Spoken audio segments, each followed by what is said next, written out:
ಇವತ್ತು ಬಾಗೇಪಲ್ಲಿ ರಾಜ್ಯದಲ್ಲಿ ಸದ್ದು ಮಾಡ್ತಾ ಇದೆ. ಈ ಸದ್ದು ನಾಳೆ ಬೆಳಗ್ಗೆ ಗೆದ್ದುಬಿಟ್ಟು ನಾವು ರಾಜ್ಯದಲ್ಲಿ ತೋರಿಸಬೇಕು.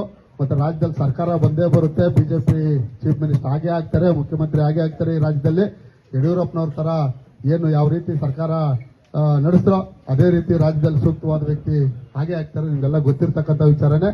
ಗ್ರಾಮ ಪಂಚಾಯತಿ ಎಲೆಕ್ಷನ್ ಬರುತ್ತೆ. ನಮ್ಮೆಲ್ಲ ಇರ್ತಕ್ಕಂಥ ನಾಯಕರುಗಳು ಎಲ್ಲರೂ ನಿಂತ್ಕೊಳ್ಳೋಕೆ ಆಸಕ್ತಿ ಇರ್ತಾರೆ. ಜಿಲ್ಲಾ ಪಂಚಾಯತಿ ಬರುತ್ತೆ, ತಾಲೂಕ್ ಪಂಚಾಯತಿ ಬರುತ್ತೆ. ಇವೆಲ್ಲ ನಾವು ಮೆಟ್ಟು ನಿಂತ್ಕೋಬೇಕು. ಭಾರತೀಯ ಜನತಾ ಪಕ್ಷದ ಸದಸ್ಯರುಗಳು ಗೆಲ್ಲಬೇಕು. ನಾನು ನಿಮ್ ಜೊತೆ ಇರ್ತೀನಿ.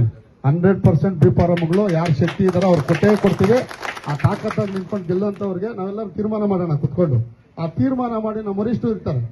ನಮ್ಮ ವರಿಷ್ಠರು ಸಂತೆ ಜೊತೆಯಲ್ಲಿ ಕೂತ್ಕೊಂಡು ಎಲ್ಲರೂ ತೀರ್ಮಾನ ಮಾಡಿ ಒಟ್ಟಿಗೆ ನಮ್ಮ ಸಂಸದರು ಇರ್ತಾರೆ, ರಾಜ್ಯದಲ್ಲಿ ರಾಜ್ಯಾಧ್ಯಕ್ಷರು ಇರ್ತಾರೆ, ಎಲ್ಲ ಇಲ್ಲಿ ಜಿಲ್ಲೆಯಲ್ಲೂ ನಮ್ಮ ಜಿಲ್ಲಾಧ್ಯಕ್ಷರು ಇರ್ತಾರೆ. ಎಲ್ಲರೂ ಕೂತ್ಕೊಂಡು ಒಂದು ತೀರ್ಮಾನ ಮಾಡಿ ಆ ಬಿ ಫಾರಮ್ ಅನ್ನ ಯಾರು ಕೊಟ್ರೆ ನಾವು ಗೆದ್ಕೊಂಡ್ಬರ್ತೀವಿ ಅನ್ನೋ ನಿಟ್ಟಿನಲ್ಲಿ ನಾವೆಲ್ಲ ಕೆಲಸ ಮಾಡೋಣ. ಇದೇ ನಿಟ್ಟಿನಲ್ಲಿ ನಾವೆಲ್ಲರೂ ಸೇರಿ ಒಟ್ಟಿಗೆ ಕೆಲಸ ಮಾಡಿ ಆ ಜಿಲ್ಲಾ ಪಂಚಾಯತಿ, ತಾಲೂಕ್ ಪಂಚಾಯತಿ ಮತ್ತೆ ಗ್ರಾಮ ಪಂಚಾಯತಿ ಗೆದ್ಕೊಂಡ್ಬರ್ಬೇಕು. ಬರುತ್ತೆ ಈಗ ಏಪ್ರಿಲ್ ಮೇ ಅಷ್ಟರಲ್ಲಿ ಗ್ಯಾರಂಟಿ 100% ಬರುತ್ತೆ.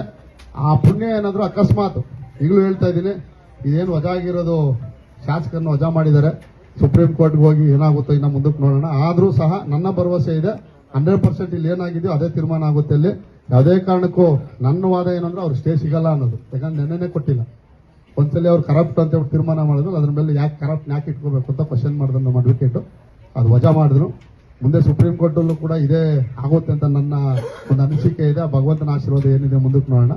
ಆದ್ರೂ ಸಹ ಗ್ರಾಮ ಪಂಚಾಯತಿ ಮತ್ತೆ ತಾಲೂಕ್ ಪಂಚಾಯತಿ, ಜಿಲ್ಲಾ ಪಂಚಾಯತಿ ಜೊತೆಲೇ ಬರ್ಬೋದು. ಇದಂತೂ ಸತ್ಯ. ಹೈಕಮಾಂಡ್ ಏನ್ ತೀರ್ಮಾನ ಮಾಡೋದು ಗೊತ್ತಿಲ್ಲ. ನಾವೆಲ್ಲದಕ್ಕೂ ರೆಡಿ ಇರಬೇಕು.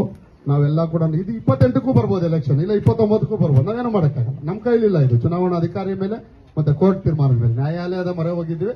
ನ್ಯಾಯಾಲಯದಲ್ಲಿ ಒಂದು ಹಂತದಲ್ಲಿ ನಾವು ಗೆದ್ದಿದ್ದೀವಿ. ಇನ್ನೊಂದು ಹಂತದಲ್ಲಿ ಮುಂದಕ್ಕೆ ಹೋಗ್ತಾರ ಬಿಡ್ತಾರೋ ನಮ್ಗಿನ್ನ ಗೊತ್ತಿಲ್ಲ. ಎಲ್ಲ ಮಾಧ್ಯಮದಲ್ಲಿ ನೋಡಿದ್ದೀನಿ ನಾನು ಕೂಡ. ಅವ್ರು ಹೋದ್ರು ನಾವು ಹೋಗ್ಬೇಕಾಗುತ್ತೆ. ಆದ್ರೂ ತೀರ್ಮಾನ ಆದ್ಮೇಲೆ ನಾವು ಅದನ್ನೆಲ್ಲ ಫೇಸ್ ಮಾಡ್ಬೇಕಾಗುತ್ತೆ.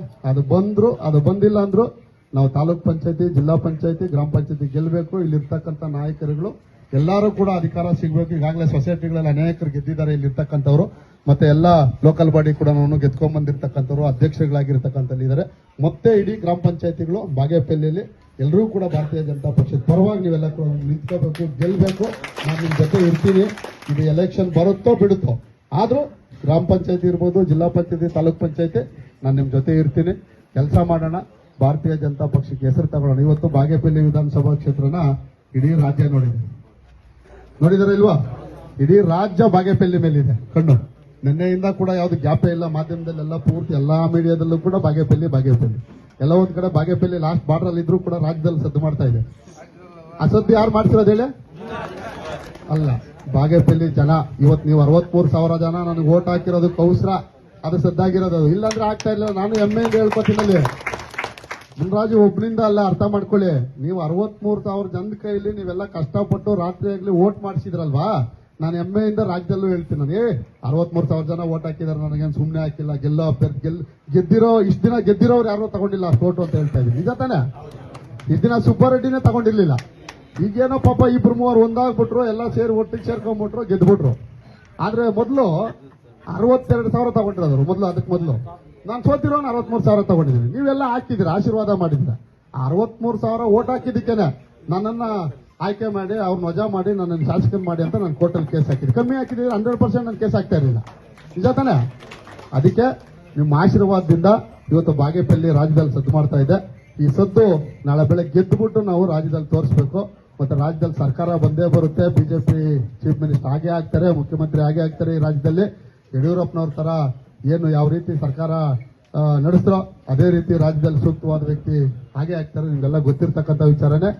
ರಾಜ್ಯದ ಏನು ಮುಂದೆ ಬರ್ತಕ್ಕಂಥ ಚುನಾವಣೆಯಲ್ಲಿ ರಾಜ್ಯ ಗೆದ್ದು ಬಿಜೆಪಿ ಅಧಿಕಾರಕ್ಕೆ ಬಂದಾಗ ನಮ್ಮ ಬಾಗೇಪಲ್ಲಿ ಅಭಿವೃದ್ಧಿ 100% ಆಗೇ ಆಗುತ್ತೆ.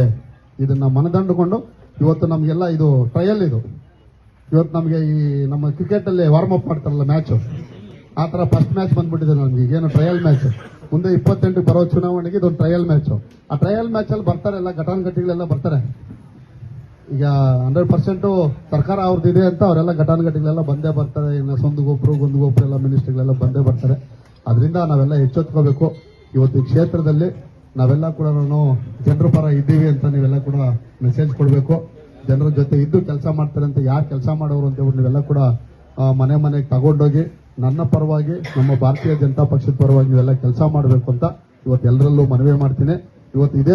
ಇವತ್ತು ವಿಜಯೋತ್ಸವ ಇವತ್ತಲ್ಲ, ನಾವು ಗೆದ್ಬಿಟ್ಟು ಆಮೇಲೆ ಮಾಡ್ಬೇಕು. ನಾವು ಇವತ್ತು ವಿಜಯೋತ್ಸವ ಅಲ್ಲ ನಮ್ದು, ಇವತ್ತು ಜವಾಬ್ದಾರಿಯಿಂದ ಜಾಸ್ತಿ ಆಗಿದೆ, ನಮ್ಗೆ ಕೆಲಸ ಜಾಸ್ತಿ ಕೊಟ್ಟಿದ್ದಾರೆ. ಈಗೇನಂದ್ರೆ ಕೋರ್ಟ್ ತೀರ್ಮಾನ ಮಾಡ್ಬಿಟ್ಟು ನ್ಯಾಯಾಧೀಶರು ನಮ್ಗೆಲ್ರಿಗೂ ಕೆಲಸ ಕೊಟ್ಬಿಟ್ಟಿದ್ದಾರೆ. ಈಗ ಸುಮ್ಮನೆ ಇದೀವಿ ಮನೆಯಲ್ಲಿ, ಇವ್ರು ನಮ್ಗೆಲ್ಲ ಈ ಕೆಲಸ ಬೆಳಗ್ಗೆ ಇದ್ರೆ ಇನ್ ಕೆಲಸ ಮಾಡ್ಬೇಕು. ನಾವೆಲ್ಲ ನಮ್ಮ ಕೆಲಸಗಳು ಸ್ವಂತ ಕೆಲಸಗಳು ಬಿಟ್ಬಿಟ್ಟು ಇದನ್ನ ಪಾರ್ಟಿ ಕೆಲಸ ಮಾಡಬೇಕಾಗಿದೆ. ಅದರಿಂದ ದಯವಿಟ್ಟು ನಿಮ್ಮನ್ನ ಅಣ್ಣ ತಮ್ಮನ್ನಾಗಿ ಈ ಕ್ಷೇತ್ರದಲ್ಲಿ ಕೆಲಸ ಮಾಡ್ತೀನಿ. ಯಾರ ವಿರುದ್ಧ ನಾವೆಲ್ಲ ತೊಡೆತಟ್ಟದ ಅವಶ್ಯಕತೆ ಇಲ್ಲ, ಯಾರ ವಿರುದ್ಧ ನಾವೇನು ಮಾತಾಡೋ ಅವಶ್ಯಕತೆ ಇಲ್ಲ. 100 ಜನ ಕಾಮೆಂಟ್ ಮಾಡ್ಕೋತಾರೆ, ನಮ್ಗೇನು ಅವಶ್ಯಕತೆ ಇಲ್ಲ. ನಾನು ಕೂಡ ನೆನ್ನೆ ಮೀಡಿಯಾ ಸೋಷಿಯಲ್ ಮೀಡಿಯಾದಲ್ಲಿ ನೋಡ್ತಾ ಇದ್ದೆ. ಬೇಕಾಗ ಅವ್ರ ಶಿಷ್ಯರು ಯಾರು ಮಾತಾ ಹಾಕೋತಾರೆ, ಯಾರೋ ಮಾತಾಡ್ಕೋತಾರೆ, 100 ಜನ ಮಾತಾಡ್ಕೊಳ್ಳಿ. ನಮ್ದೇನು ಅಭಿವೃದ್ಧಿ ಜನರ ಮಧ್ಯೆ ಮಾತಾಡ್ಬೇಕು, ಜನರಿಗೆ ಮನವರಿಕೆ ಮಾಡಬೇಕು. ರಾಜ್ಯದ ಸರ್ಕಾರ ಏನ್ ಮಾಡಿದೆ, ಶಾಸಕರು ಯಾವ ರೀತಿ ಮಾಡಿದ್ದಾರೆ, ಇಷ್ಟೇ ನಮ್ದು ಅಜೆಂಡಾ. ಶಾಸಕರು ಏನು ತಪ್ಪು ಮಾಡಿದ್ದಾರೆ, ಶಾಸಕರೇನು ಯಾವ ರೀತಿ ಬಾಗೇಪಲ್ಲಿ ಜನಕ್ಕೆ ಮೋಸ ಮಾಡಿದ್ದಾರೆ, ಎಷ್ಟು ಬೇನಾಮಿ ಆಸ್ತಿಗಳಿದೆ, ಅವರು ಉದ್ಧಾರಕ್ಕಾಗಿದ್ದಾರೆ ಹೊರತು ಜನ ಉದ್ಧಾರಕ್ಕಾಗಿಲ್ಲ ಅನ್ನೋದನ್ನ ಒಂದು ಸಬ್ಜೆಕ್ಟ್ ಇಟ್ಕೊಂಡು ಹೋಗೋಣ. ಮತ್ತೆ ರಾಜ್ಯದ ಸರ್ಕಾರ ಯಾವ ರೀತಿ, ಕಾಂಗ್ರೆಸ್ ಸರ್ಕಾರ ಯಾವ ರೀತಿ ಜನರಿಗೆ ಮೋಸ ಮಾಡ್ತಾ ಇದೆ, ರಾಜ್ಯಕ್ಕೆ ಮೋಸ ಮಾಡ್ತಾ ಇದೆ, ನಮ್ಮ ಹೆಣ್ಮಕ್ಳಿಗೆ ಮೋಸ ಮಾಡ್ತಾ ಇದೆ, ನಮ್ಮ ಜನಸಾಮಾನ್ಯರಿಗೆ ಹೊರೆ ಆಗ್ತಾ ಇದೆ, ಗಂಡು ಮಕ್ಕಳ ಮೇಲೆ ಯಾವ ರೀತಿ ಹೊರೆ ಹಾಕಿದ್ದಾರೆ ಅನ್ನೋದನ್ನ ನಾವೆಲ್ಲ ಕೂಡ ಜನರು ತಗೊಂಡೋಗಿ ಜನರ ಮಧ್ಯೆ ನಾವೆಲ್ಲ ತಗೊಂಡೋಗ್ಬೇಕು. ಯಾಕಂದ್ರೆ ಹಳ್ಳಿ ಜನ ಗೊತ್ತಾಗಲ್ಲ, ಹಳ್ಳಿ ಜನಕ್ಕೆ 2,000 ರೂಪಾಯಿ ಇಸ್ತಾರೆ ಮಿಚ್ಚಲ್ದ ಅಂತಾರೆ. ಯಾಮರ್ತೆ ನಾವು ಮನೇಲಿ ಕೊಡ್ತಾ ಇದ್ವಿ, ನಾವೆಲ್ಲ ನಮ್ಮ ಸರ್ಕಾರ 2,000 ರೂಪಾಯಿ ಕೊಡ್ತಾರೆ. ಅದು ಕೊಡೋದು ಯಾವ ರೀತಿ ಕೊಟ್ಟಿದ್ದಾರೆ ಅಂತ ಈಗಲೂ ಗೊತ್ತಾಗ್ತಾ ಇದೆ ನಮ್ಮ ಜನರಿಗೆ. ಇದೆಲ್ಲ ನಾವೆಲ್ಲ ಹೇಳ್ಬೇಕಾಗಿದೆ. ಅದರಿಂದ ನಾವೆಲ್ಲ ಎಚ್ಚೆತ್ಕೋಬೇಕು, ಜವಾಬ್ದಾರಿ ಜಾಸ್ತಿ ಆಗಿದೆ.